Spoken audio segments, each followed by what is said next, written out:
If it's only one person who can make the presentation, either you or the lawyer, others will be consulting.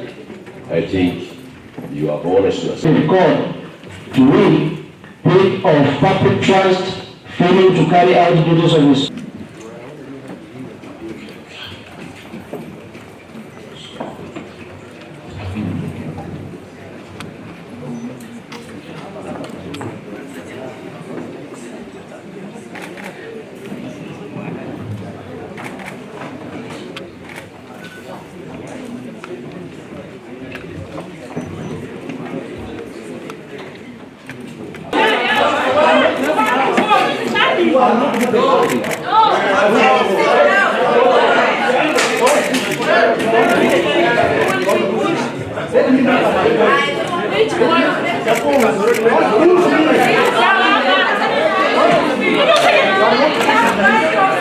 I'm addressing the chair. I'm addressing the chair.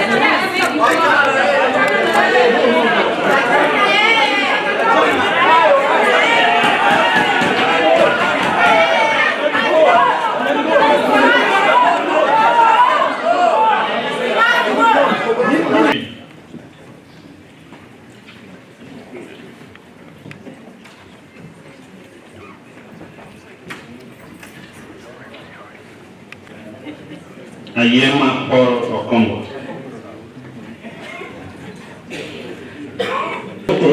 The Constitution of Kenya and has abused the office and his conduct is wanting. Mr. Speaker, getting a financial or another advantage an activity is performed improperly by that person or another person. A person who has an interest that may be affected by the carrying out of the Public Officers and Ethics Act.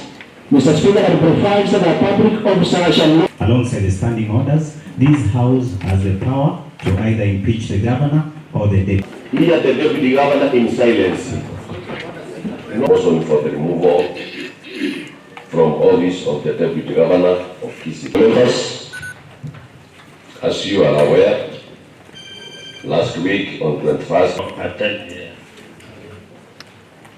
the office by way of impeachment of the Deputy Governor of Kisii County. Order number 7, statement. next. Failing to conduct the duties of his office with impartiality and objectivity in number 61 of the Kisii County Assembly Standing Orders, the county deputy governor may be removed from office of the deputy governor by way of the cognizant of the provisions.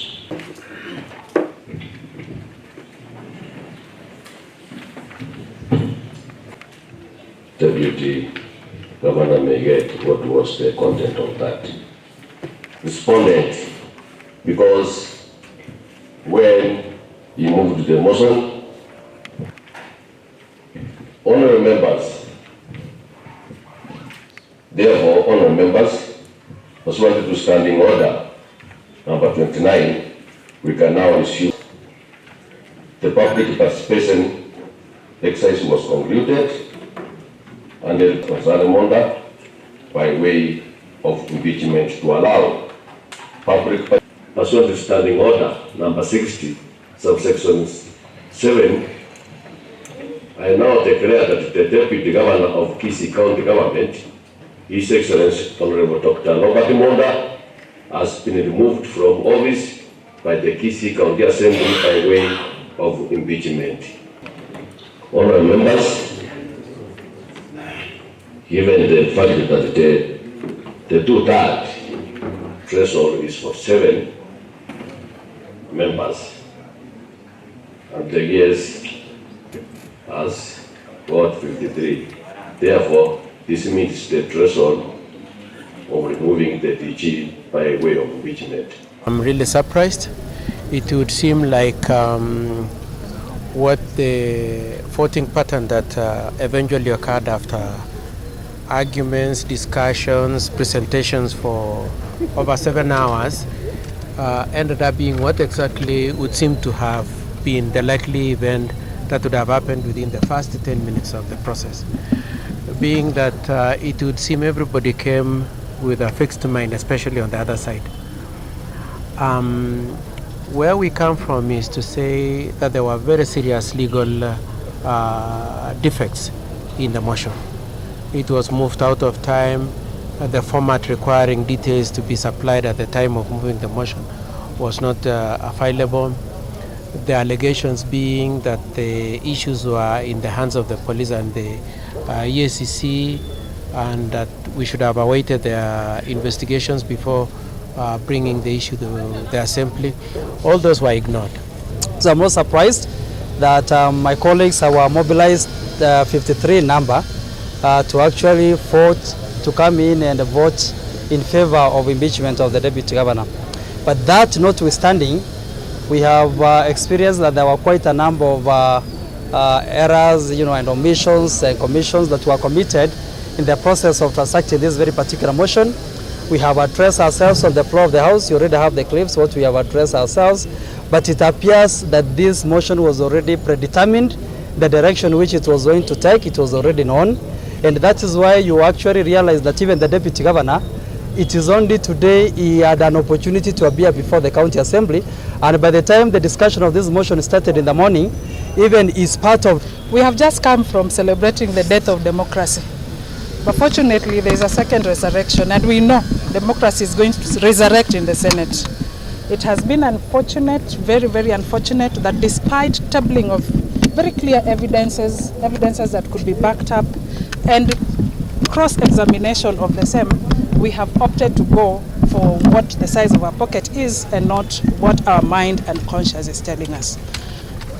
Unfortunately, actually the most unfortunate bit is that even the report on public participation, we adjourned this discussion because we said the people must speak. But what the people spoke has not been a matter that has been used to determine. Sent as reasons to wonder and ask, do we really care about the people? It's a sad day for the entire people of Kisii County, more especially the people who believe on the rightful thing, and people who believe in justice. What we have witnessed today is a culmination of the conning, the political conning, the deceit, and the unrealistic character of Governor Zimbarati. Yesterday you saw very well, and the members of the press, you were there, the governor saying that he has urged the members of the Kisii County Assembly to withdraw the motion that was supposed to be disposed today. But as you have seen, 53 members have voted yes in in support of that motion, so that now to impeach the Deputy Governor. I want to go on record saying that the procedure and the violations that we have witnessed here are against and totally illegal. This afternoon, the process that began in the Kisii County Assembly about 2 weeks ago has come to a conclusion, whereby the majority of the members of the Kisii County Assembly have accepted the grounds that are tabled in my impeachment motion against the Deputy Governor, His Excellency Dr. Robert Monda. I want to put it very clear that of the many roles and responsibilities the people of Vichuni gave to me, one of them was oversight. And that is the responsibility that I have been doing, especially in this impeachment motion, because His Excellency Dr. Robert Monda is a good friend of mine. We have been in communication all through. But I had to balance between friendship and doing the job that I took an oath of office.